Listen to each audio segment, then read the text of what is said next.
Kolkata night Riders থেকে ছিটকে গেলেন শ্রেয়স আইয়ার।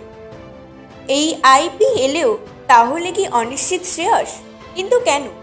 তাহলে শুরু থেকে শুরু করি।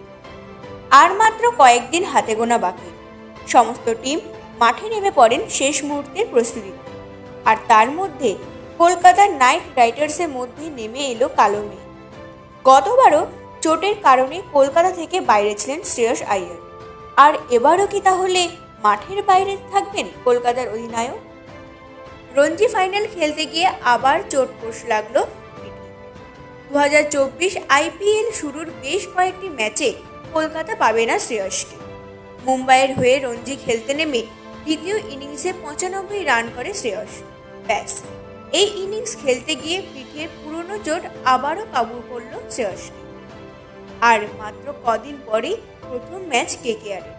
আর তার মধ্যেই এই দুঃসংবাদ কেকেআর শিবিরে।